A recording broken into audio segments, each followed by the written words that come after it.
আজকে আমরা ফেসিবাদ মুক্ত বাংলাদেশ পেয়েছি।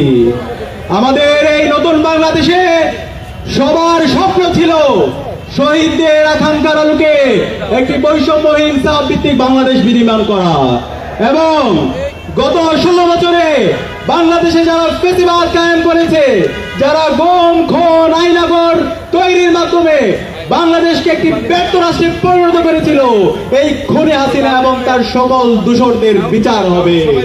কিন্তু আজকে 1.5 বছর হওয়ার পরও শহীদদের রক্তের উপর যে অন্তর্বর্তীকালীন সরকার বসেছে, তারা এই খুনি হাসিনা এবং তার দূষরদের এখন পর্যন্ত দৃষ্টান্তমূলক বিচারের আওতায় নিয়ে আসতে পারেনি। আমরা অন্তর্বর্তীকালীন সরকারকে জিজ্ঞেস করতে চাই, গত 1.5 বছর জুড়ে আপনারা কি করেছেন?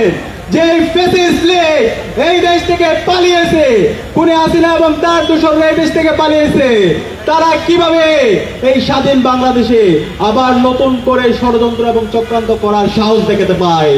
আমি আজকে এই ঐতিহাসিক সমাবেশ থেকে সারা দেশের মুক্তিকামী ছাত্র জনতাকে অনুরোধ করব, এই খুনি হাসিনা এবং তার দূষরদেরকে সমূলে উৎপাদন করতে হবে। বাংলাদেশে খুনি হাসিনা তার দূষরদের নিষিদ্ধ আওয়ামী লীগ, ছাত্রলীগ, যুবলীগ, তাদের রাজনীতি 5 আগস্ট ক্লোজ হয়ে গেছে।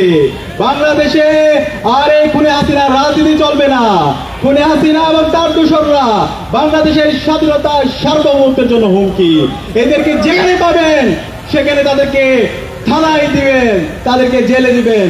আমি একই সাথে অন্তর্বর্তীকালীন সরকারকে অনুরোধ করব, খুনি হাসিনা এবং তার দূষরদের দ্রুত সময়ের মধ্যে রায় ঘোষণা করতে হবে। খুনি হাসিনাকে দেশে এনে তাকে ফাঁসিতে ঝুলাতে হবে। যত দূষর আছে বিশ্ববিদ্যালয়ে, এপি স্টেশনে, বিচার বিভাগে, উপদেষ্টাদের মধ্যে যারা ঘাটতি মেরে বসে খুনি হাসিনার পারপাস সার্ভ করছে, তাদেরকে বিচারের আওতায় নিয়ে আসতে হবে। সতর্ক করতে চাই, আমরা অন্তর্বর্তীকালীন সরকারের মধ্যে দেখতে পাচ্ছি তারা খুনি হাসিনাকে খুনি বলতে ভয় পায়, তারা এই ফ্যাসিস্টকে ফ্যাসিস্ট বলতে ভয় পায়, তারা এই সন্ত্রাসীদেরকে সন্ত্রাসী বলতে ভয় পায়। আমরা স্পষ্ট ভাষায় বলে দিতে চাই, যারা খুনি হাসিনার প্রতি সহানুভূতি দেখাবে, তারা খুনি হাসিনা তো এই দেশ থেকে ভারতে পালানোর সুযোগ পাইছে, আপনারা এই দেশ থেকে পালানোর সুযোগ পাবেন না। আপনাদেরকে যেখানে পাবে সেখানে প্রতিহত করবে। একই সাথে আমাদের এই শহীদরা জীবন দিয়েছে আমাদের এই দেশের রাষ্ট্র সংস্কার করার জন্য। আমাদের যে ফ্যাসিবাদী কাঠামো আছে, সেই ফ্যাসিবাদী কাঠামোকে ভেঙে চুরমার করে দেওয়ার জন্য আজকে ঐক্যমত্য কমিশনের দীর্ঘদিনের তাদের সভা মিটিং শেষে আজকে ঐক্যমত্য কমিশন থেকে রাষ্ট্র সংস্কারের সুপারিশ এসেছে।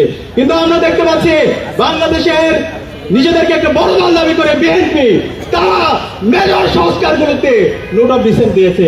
আরে ভাই, রাষ্ট্র সংস্কার চান না, এতদিন 31 দফা বলে বলে বহু সংস্কারের কথা বলছেন, এখন যখন রাষ্ট্র সংস্কারের কথা হচ্ছে এখন কেন ডিসেন্ট দিচ্ছেন? আমরা হুঁশিয়ার করতে চাই, সাবধান হয়ে যান। ছাত্র জনতা ঘুমায়নি, জুলাইয়ের মাধ্যমে যে প্রজন্ম তৈরি হয়েছে তারা আর কাউরে ভয় পায় না। আপনারা যদি সংস্কারের পথে বাধা তৈরি করেন, আপনাদের প্রতিটি ফ্যাসিস্টের যে পরিণতি হয়েছিল তার চাইতে খারাপ পরিণতি আপনাদের হবে। সাবধান করে দিচ্ছে, সাবধান হয়ে যান। দ্রুত সময়ের মধ্যে ছাত্র জনতার যে দাবি, শহীদদের যে আকাঙ্ক্ষা, সে আলোকে রাষ্ট্র সংস্কারের জায়গায় সহযোগিতা করেন। একই সাথে সকল রাজনৈতিক দলকে আমরা আহ্বান করব, আপনারা সহযোগিতা করেন, নতুন রাজনীতির সংস্কৃতি বিনির্মাণ করেন। একই সাথে আমরা দেখতে পাচ্ছি বিগত ফ্যাসিবাদী আমলে আমরা সাংবাদিকতার নামে অপসাংবাদিকতা দেখতে পেয়েছি। আমরা এখন আবার দেখতে পাচ্ছি মিডিয়া হাউসগুলো বিভিন্ন রাজনৈতিক দলের কর্তারা তারা দখল করে তাদের পার্টি অফিস বানাইছে। সাবধান করছি, বাংলাদেশের তারুণরা এখন বুঝে প্রপাগান্ডা কাকে বলে। আপনারা যদি এই মিডিয়া হাউসগুলোকে প্রপাগান্ডা টুল হিসেবে বানাতে চান, তাহলে আপনাদের পরিণতি খারাপ হবে। আমি সবাইকে অনুরোধ করবো, মিডিয়া হচ্ছে সমাজের দর্পণ, সমাজের যে বস্তুনিষ্ঠতা, সত্যকে সত্য বলবেন, কালোকে কালো বলবেন, সাদাকে সাদা বলবেন। কেউ যদি অন্যায় করে সাহস নিয়ে সেটাকে অন্যায় বলবেন, কিন্তু প্রপাগান্ডা করবেন না। আমরা একই সাথে বাংলাদেশের সকল ছাত্র সংগঠনকে অনুরোধ করব, আজকে আমাদের ঐতিহাসিক সুযোগ এসেছে আমাদের বাংলাদেশ বিনির্মাণ করার। রাজনৈতিক দলগুলোকে অনুরোধ করবো এই ঐতিহাসিক সুযোগ আমরা যেন হেলায় তোলে আমরা নষ্ট না করি, আমরা যেন শহীদদের আকাঙ্ক্ষার আলোকে আমাদের এই বৈষম্যহীন বাংলাদেশ বিনির্মাণ করার জন্য ঐক্যবদ্ধভাবে কাজ করি। আমি আবারও বলছি, এই খুনি হাসিনা এবং নিষিদ্ধ ছাত্রলীগ, যুবলীগ, এই সকল গণহত্যা এবং শিশু হত্যার বিচার এই স্বাধীন বাংলাদেশে হবে। খুনি হাসিনাকে দেশে নিয়ে এসে তাকে ফাঁসিতে ঝোলাতে হবে। একই সাথে আওয়ামী লীগের যত দোষর আছে তাদেরকে যেখানে পাওয়া যাবে তাদেরকে প্রতিরোধ করতে হবে, তাদেরকে থানায় দিতে হবে। রাষ্ট্র সংস্কারের পথে যারা বাধা হবে তাদের বিরুদ্ধে আমাদের প্রতিরোধ চলবে। একই সাথে একটি সুষ্ঠু নির্বাচন করার জন্য